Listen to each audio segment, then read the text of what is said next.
بسم اللہ الرحمن الرحیم ولا یأتل اولو الفضل منکم والسعة ان یؤتوا اولي القربى والمساکین والمہاجرین فی سبیل اللہ صدق اللہ العظیم۔ آج 19واں پارہ پڑھا گیا ہے۔ کل کے پارے میں سے ایک آیت کی تفسیر مختصر سی ذکر کر دوں۔ حضرت عائشہ رضی اللہ تعالیٰ عنہ کا جو معاملہ واقعہ افک جسے کہتے ہیں، جس میں پیش منافقین کا سردار عبداللہ بن ابی تھا، اسی کے ساتھ کچھ بھولے والے مسلمان بھی لگ گئے تھے۔ تو اسی میں ایک صحابی تھے جن کا نام تھا حضرت مصطح رضی اللہ عنہ، حضرت حسان بن ثابت رضی اللہ عنہ، ایک صحابیہ تھی حضرت حمنہ رضی اللہ عنہ۔ یہ لوگ بھی اس کے کہنے کے اندر گویا کہ کچھ تذکرے انہوں نے بھی کر دیے تھے۔ انسان ہے، کچھ تذکرے ان سے بھی ہو گئے، لیکن جب اللہ تبارک و تعالیٰ نے حضرت عائشہ رضی اللہ تعالیٰ عنہ کی برات کا اظہار فرما دیا قرآن کریم میں، تو انہوں نے سچی پکی توبہ کر لی تھی۔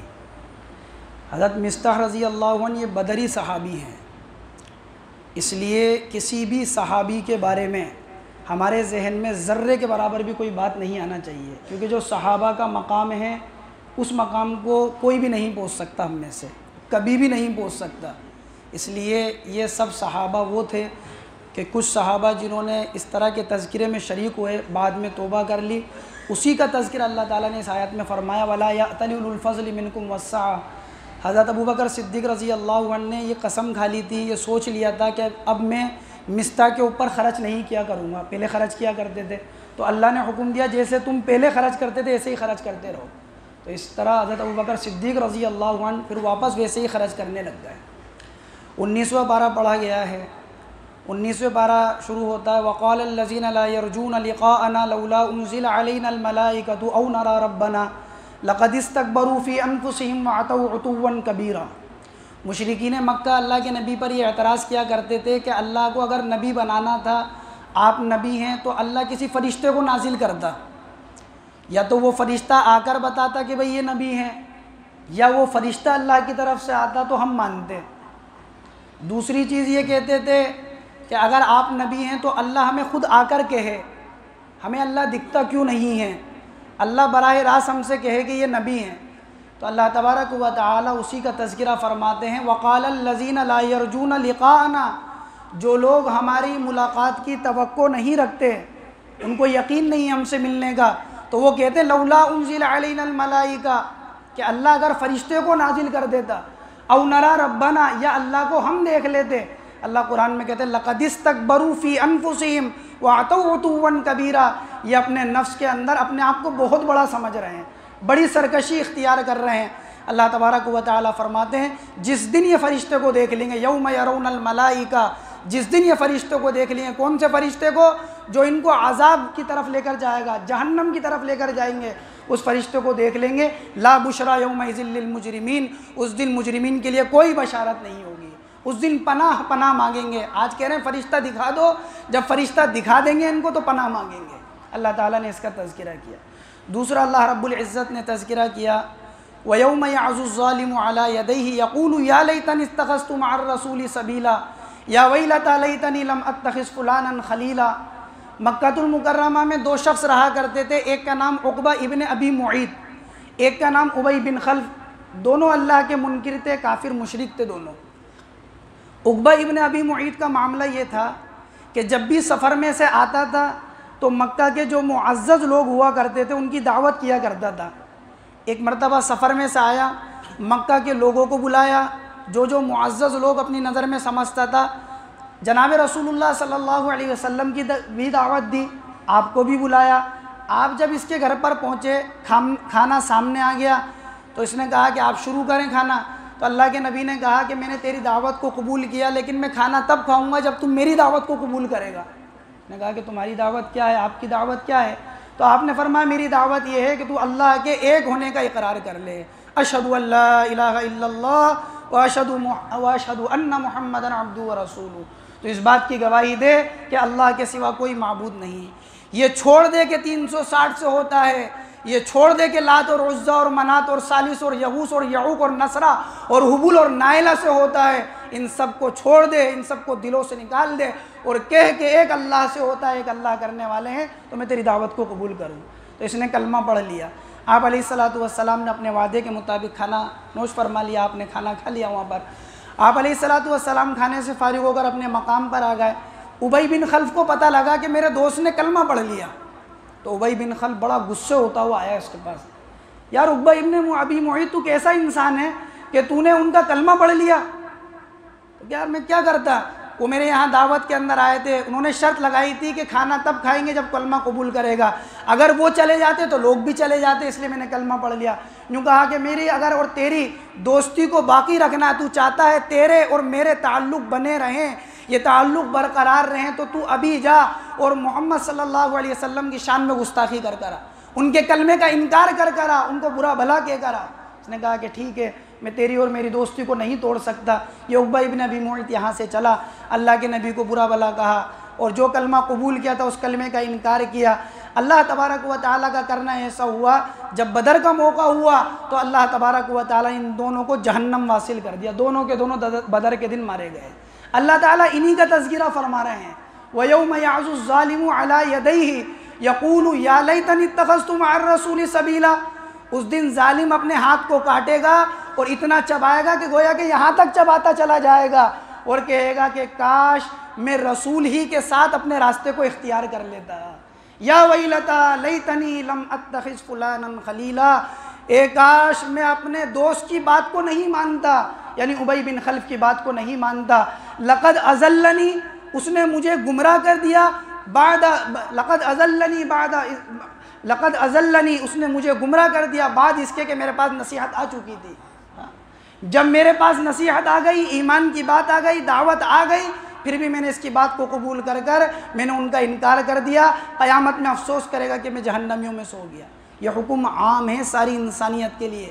اگر آج بھی کوئی دوست کسی دوست کی معصیت کے اوپر، گناہ کے اوپر مدد کرتا ہے اور گناہ میں اس کی بات مانتا ہے، تو آج بھی اس کے لیے یہ حکم ہے، جیسے وہ افسوس کرے گا قیامت کے دن، یہ دوست بھی افسوس کرے گا کہ میں نے کیوں اس کا ساتھ دیا گناہ کے اندر۔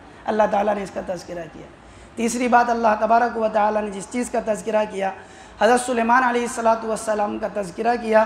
حضرت سلیمان علیہ السلام کے دو واقعات ذکر کیے۔ سورۃ النمل یعنی چونٹی، جس کے اندر چونٹی کا تذکرہ کیا ہے، اس سورت کے اندر اللہ تبارک و تعالیٰ نے سلیمان علیہ السلام کا تذکرہ کیا۔ سلیمان علیہ السلام حضرت داؤد علیہ السلام کی اولاد ہے۔ حضرت داؤد علیہ السلام کے 19 بیٹے تھے، ان میں سے ایک بیٹے نبی ہوئے ہیں جو حضرت سلیمان علیہ السلام ہے۔ اسی لیے اللہ تعالیٰ نے قرآن میں کہا وَوَرِثَ سُلَيْمَانُ دَاوُودَ وَقَالَ يَا أَيُّهَا النَّاسُ عُلِّمْنَا مَنطِقَ الطَّيْرِ وَأُوتِينَا مِن كُلِّ شَيْءٍ۔ داؤد کی وراثت سلیمان کو ملی، یعنی وراثت نبوت میں، علم کے اندر وراثت ملی، مال میں وراثت نہیں ملی، ورنہ مال میں وراثت ملتی تو سب اولادوں کو ملتی۔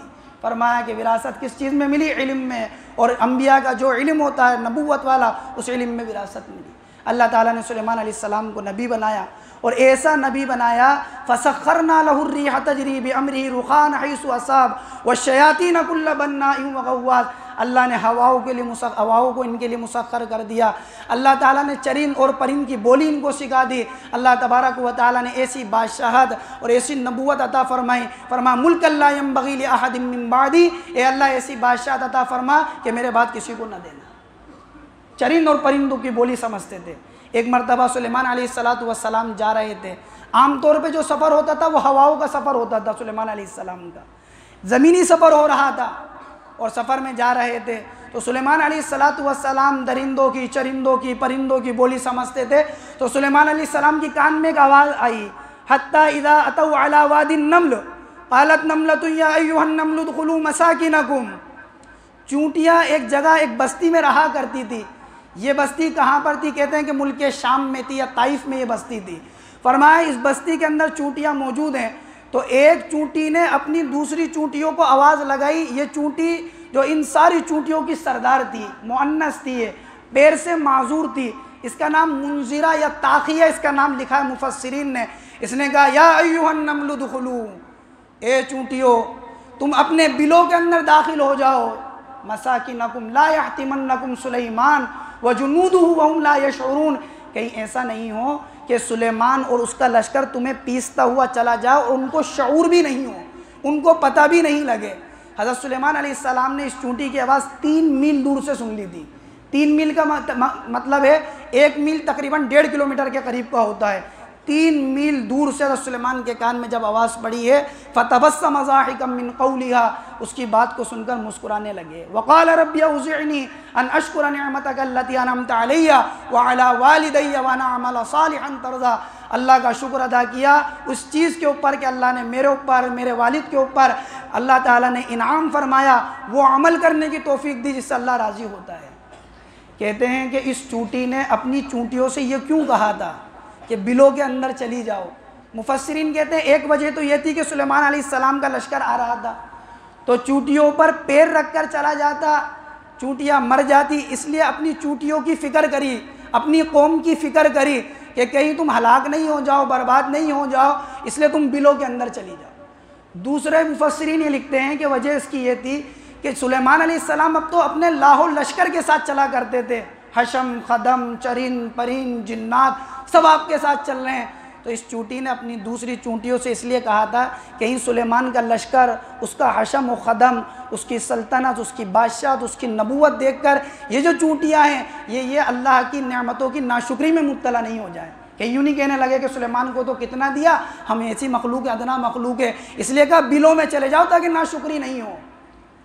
تیسری بات یہ فرمائی وَهُمْ لَا يَشْعُرُونَ، کہ اس حال کے اندر چلی جاؤ، اس حال کے اندر سلیمان تمہارے پاس آ رہے ہوں، تمہیں رون دے، ان کو شعور نہیں ہو، پتہ نہیں لگے۔ یعنی سلیمان نبی ہیں، نبی کسی کے اوپر ظلم نہیں کرتا، تمہیں جان کر وہ اپنے پیروں میں نہیں رون دیں گے، چاہے تم جانور ہی ہو، یہ ہو سکتا ہے کہ ان کو پتہ نہیں لگے وہ تمہیں رون دے، یہ بتایا۔ دوسرا واقعہ سلیمان علیہ السلام کا یہ تذکرہ کیا ہدہد کا واقعہ، وَتَفَقَّدَ الطَّيْرَ فَقَالَ مَا لِيَ لَا أَرَى الْهُدْهُدْ أَمْ كَانَ مِنَ الْغَائِبِينَ۔ سلیمان علیہ السلام کا لشکر ایک جگہ پر موجود ہے میدان کے اندر، سلیمان علیہ السلام نے ساری طرف نظر دوڑائی تو کہا کہ کیا ہو گیا، مَا لِيَ لَا أَرَى الْهُدْهُدْ، کیا ہو گیا کہ میں ہدہد پرندے کو نہیں دیکھ رہا، کھاتی چوڑا جس پرندے کو کہتے ہیں ہدہد، میں اس کو نہیں دیکھ رہا۔ أَمْ كَانَ مِنَ الْغَائِبِينَ، کیا وہ غائب ہو گیا، میری سلطنت سے نکل گیا، کہیں اور چلا گیا؟ حضرت سلیمان علیہ السلام نے ہدہد پرندے کے بارے میں ہی کیوں پوچھا؟ اور بھی پرندوں کے بارے میں پوچھ سکتے تھے۔ وجہ اس کی یہ تھی کہ جس جگہ پر سلیمان علیہ السلام کا لشکر ٹھہرا تھا وہاں پانی کا انتظام نہیں تھا۔ یہ ہدہد پرندہ، اس کی خاصیت یہ ہے کہ یہ زمین کی سطح میں پتہ لگا لیتا ہے چوچ مار کے کہ پانی کتنا نیچے ہے، تو سلیمان علیہ السلام نے اس کو اس لیے پوچھا تاکہ پانی کا پتہ لگائے زمین میں کتنی نیچے پانی ہے، پھر جناتوں سے خودوا کے پانی نکلوا لیں گے، اس لیے پوچھا کہ ہدہد کہاں ہیں، أَمْ كَانَ مِنَ الْغَائِبِينَ، کیا وہ غائب ہو گیا؟ لَأُعَذِّبَنَّهُ عَذَابًا شَدِيدًا أَوْ لَأَذْبَحَنَّهُ أَوْ لَيَأْتِيَنِّي بِسُلْطَانٍ مُبِينٍ، یا تو میں اس کو سخت عذاب دوں گا، سزا دوں گا۔ اس شریعت کے اندر سلیمان علیہ السلام کی شریعت میں جانوروں کو سزا دینے کی اجازت تھی، جیسے اس زمانے میں جو پالتو جانور ہوتے ہیں اگر وہ سرکش ہو جائیں تو ان کو تھوڑی بہت سزا دے سکتا ہے آدمی، اس طرح نہیں کہ ان کے زخم لگ جائے، تھوڑی بہت تعدیب کے طور پر آدمی مار سکتا ہے۔ اس لیے فرمایا یا تو میں اس کو سزا دوں گا یا یہ کہ اس کو ذبح کر دوں گا، یا تیسری بات یہ ہے کہ وہ میرے پاس کوئی دلیل لے کر آئے کہ کہاں گیا تھا، وہ ایسی بات سمجھا دے کہ جو ذہن میں آ جائے۔ فَمَكَثَ غَيْرَ بَعِيدٍ فَقَالَ أَحَطْتُ بِمَا لَمْ تُحِطْ بِهِ وَجِئْتُكَ مِنْ سَبَإٍ بِنَبَإٍ یقین، تھوڑی دیر بعد ہدہد آیا اور اس نے کہا کہ میں آپ کے پاس ایسی یقینی خبر لے کر آیا ہوں، ایسی پختہ خبر لے کر آیا ہوں، ملک سبا سے، قوم سبا سے میں آ رہا ہوں جس خبر کا آپ کو بھی علم نہیں ہے۔ فرمایا آپ کو بھی پتہ نہیں ہے، وہ خبر لے کر آیا ہوں۔ بتانا کیا مقصود ہے کہ نبی عالم الغیب نہیں ہوتا ہے، اس لیے بتایا آپ کو بھی نہیں پتہ، وہ خبر میں لے کر آیا ہوں۔ کہاں سے لایا ہوں؟ یمن کے علاقے سے لایا ہوں، ملک سبا سے، قوم سبا سے۔ کیا اس خبر لائے ہو؟ انی وجدت امرأۃ تملکہم وأوتیت من کل شیء ولہا عرش عظیم، میں نے وہاں پر ایک عورت کو پایا، وہ عورت ان لوگوں پر حکومت اور سلطنت کر رہی ہے، اور اس عورت کے پاس حکومت اور سلطنت کے سارے اسباب موجود ہیں، اور اس کے پاس ایک بہت بڑا تخت ہے۔ یہ بلقیس کے پاس جو تخت تھا، ملکہ بلقیس کے پاس، یوں آتا ہے کتابوں کے اندر ایسا تخت تھا کہ اس کی اونچائی 80 فٹ تھی، 80 ہاتھ اس کی اونچائی تھی، اور اس کی اونچائی 30 ہاتھ تھی، اس کی لمبائی جو ہے وہ 80 ہاتھ تھی، اور اس کی چوڑائی جو تھی وہ 40 ہاتھ تھی، اور یوں فرمایا ایسا تھا کہ اس کے اندر پردے لگے ہوئے تھے، یاقوت، مرجان، زمرجد، یہ ساری چیزیں اس کے اندر لگی ہوئی تھی، انتہائی قیمتی تھا یہ تخت، 7 تالوں کے اندر 7 عمارتوں کے بیچ میں یہ رکھا ہوا تھا۔ وہ کہا کہ میں ایسی قوم کو دیکھ کر آیا ہوں، اس میں ایک عورت ہے جو ان پر حکومت کرتی ہے، اس کے پاس ایک بڑا سارا تخت ہے۔ اور یوں فرمایا بات یہ ہے کہ میں نے ان کو یہ دیکھا کہ وہ سورج کو پوجتے ہیں، سورج کی عبادت کرتے ہیں اور اللہ کو چھوڑ دیتے ہیں، اللہ کو چھوڑ کر سورج کو پوج رہے ہیں۔ حضرت سلیمان علیہ السلام کو جب یہ بات پتہ لگی تو حضرت سلیمان نے کہا قال سننظر اصدقت ام کنت من الکاذبین، میں دیکھوں گا کہ تو سچ بول رہا ہے کہ جھوٹ بول رہا ہے، بھی خبر ہو جائے گی۔ حضرت سلیمان علیہ السلام نے ایک خط لکھا اور اسی پرندے کو دیا اور یوں کہا کہ یہ خط وہاں لے جا کر اس کے سامنے ڈال دینا، اذهب بکتابی ھذا فالقی الیہم ثم تول عنہم، یہ خط اس کے سامنے ڈال دینا، ڈال کر وہاں سے ہٹ جانا، پھر دیکھنا کہ وہ اس کے بارے میں کیا بات کرتی ہے۔ اب جیسے ہی اس نے خط کھولا ہے ملکہ بلقیس نے، تو اس نے خط کے اندر دیکھا، یوں کہا انی القی الیہ کتاب کریم، میرے پاس تو ایک بڑا باعزت اور بڑا مکرم خط ڈالا گیا ہے، اور خط میں کیا لکھا ہے، انہ من سلیمان وانہ بسم اللہ الرحمن الرحیم، یہ سلیمان کی طرف سے ہے، شروع کرتا ہوں میں اللہ کے نام سے جو رحمان بھی ہے اور رحیم بھی ہے۔ اور اس میں کیا لکھا، اللہ تعالی علیہ واتونی مسلمین، تو ہمارا مقابلہ نہیں کر سکتی، اگر ہم تیرے مقابلے کو آئیں اس لیے ہم تجھ سے یہ کہتے ہیں کہ تو فرما بردار ہو کر آ جا۔ تو اس نے اپنے لوگوں سے مشورہ کیا کہ کیا کرنا چاہیے، یہ خط آیا ہے میرے پاس۔ تو انہوں نے کہا یا ایھا الملأ افتونی فی امری ما کنت قاطعۃ امرا حتی تشہدون، بتاؤ تو صحیح سرداروں کیا کروں میں اس کے اندر، مجھے کچھ بات بتاؤ۔ انہوں نے کہا کہ دیکھو ہمارے پاس قوت ہے، طاقت ہے، فوجیں ہیں ہمارے پاس، اگر تم کہو گی تو ہم لڑ لیں گے، باقی تمہارے اوپر فیصلہ ہے، تم جیسا چاہو ویسا کرو۔ تو انہوں نے کہا کہ دیکھو لڑنے کے اندر تو ملکہ بلقیس نے کہا کوئی فائدہ نہیں ہے، کیونکہ جب بھی ایسی لڑائی ہوتی ہے اس کے اندر جب بادشاہ حملہ کرتے ہیں تو اس ملک کے عزت والے لوگوں کو ذلیل کر کر نکال دیتے ہیں۔ اس لیے میرے ذہن میں یہ بات آ رہی ہے، ہمیں دیکھنا چاہیے جو نبی کا دعویٰ کر رہے ہیں یہ نبی ہیں یا نبی نہیں ہے یا مال چاہتے ہیں۔ تو ملکہ بلقیس نے سلیمان علیہ السلام کے لیے اپنے قاصدوں کے ذریعے سے بہت سارے ہدیہ بھیجے، وَإِنِّي مُرْسِلَةٌ إِلَيْهِمْ بِهَدِيَّةٍ فَنَاظِرَةٌ بِمَ يَرْجِعُ الْمُرْسَلُونَ، ہدیے کیا بھیجے تھے، سونے کی اینٹیں، چاندی کی اینٹ، 100 غلام، 100 باندیا، اور بھی بہت سارے ہدیے بھیجے۔ سلیمان علیہ السلام کو وحی کے ذریعے سے پتہ لگ گیا کہ ملکہ بلقیس میرے لیے ہدیے بھیج رہی ہے، مال سے مرعوب کرنا چاہتی ہے، مال کا رعب میرے دل میں ڈالنا چاہتی ہے کہ میں کتنی مالدار ہوں، کیسا مال میرے پاس ہے۔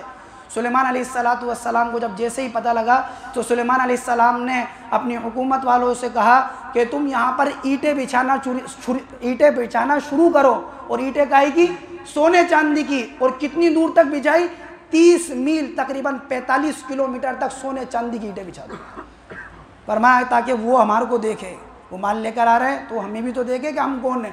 اب وہاں تک اینٹیں بچھا دی سونے، جانور کھڑا کر دیے ادھر اور ادھر، جانور کیسے کہ جو لید جو کرتے ہیں وہ سونے چاندی کی لید کرتے ہیں، ایسے جانور عجیب مخلوق، غلام کھڑے کر دیے، خادم کھڑے کر دیے، 4000 سونے کی کرسیاں لگوا دی، ایک طرف علماء ایک طرف حکام ہیں، سلطنت کے کارندے ہیں، سب بیٹھے ہوئے ہیں۔ یہ ہے اب وہ ویسے ہی آیا، قاصد جیسے ہی آیا تو وہ دیکھا سونے کی اینٹ کے اوپر جانوروں کی لید پڑی ہوئی ہے، وہ جو سونے کی اینٹ سلیمان علیہ السلام کے لیے ہدیہ آئے تھے وہ وہیں چھوڑ کے چل گئے۔ شرم آ گئی کہ یہاں تو سونے کی اینٹ پیروں میں روندی جا رہی ہیں، یہ سونے کی اینٹ کس کو دینے جا رہے ہیں ہم؟ سلیمان علیہ السلام کے پاس آئے، سلیمان علیہ السلام نے کہا یہ تمہارا ہدیہ تم لے جاؤ، تم ہی اس سے خوش رہو، ارجع الیہم فلنأتینہم بجنود لا قبل لہم بہا ولنخرجنہم منہا ذلۃ وہم صاغرون، ہمیں نہیں چاہیے مال، اللہ نے بہت مال ہمیں دے رکھا ہے، حکومت دی ہے، سلطنت دی ہے، یہ مال تم لے جاؤ، ہمیں نہیں چاہیے، ہم تو تم سے مقابلہ کرنے کے لیے آئیں گے۔ یہ سارے قاصد واپس پہنچے، ملکہ بلقیس کو بتایا ایسا ایسا معاملہ ہے، وہ تو نبی ہیں، ایسے حشم اور ایسے خدم اور ایسی چیزیں ان کے یہاں پر ہم نے دیکھی۔ تو اس نے کہا کہ ہمیں یہ چاہیے کہ ہم ان کی بات مانیں۔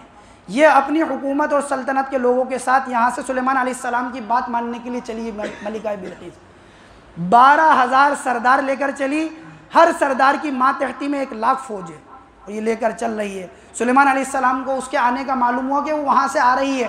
سلیمان علیہ السلام نے یہ بتانے کے لیے تاکہ اس کے اوپر رعب پڑے کہ نبی کس کو کہتے ہیں، سلیمان علیہ السلام نے اپنے موجودہ لوگ جو بیٹھے ہوئے تو ان سے کہا کون ہے تم میں سے کہ جو اس کا ملکہ بلقیس کا وہ تخت یہاں پر لے کر آ جائے گا میرے پاس اس کے آنے سے پہلے، تو عفریت ایک جنات تھا، عفریت اس جنات کو کہتے ہیں جو طاقتور بھی ہو اور خبیث بھی ہو، اس جنات کو کہتے ہیں۔ اس نے کہا قال عفریت من الجن انا آتیک بہ قبل ان تقوم من مقامک، اس کے آنے سے پہلے میں لے کر آ جاؤں گا۔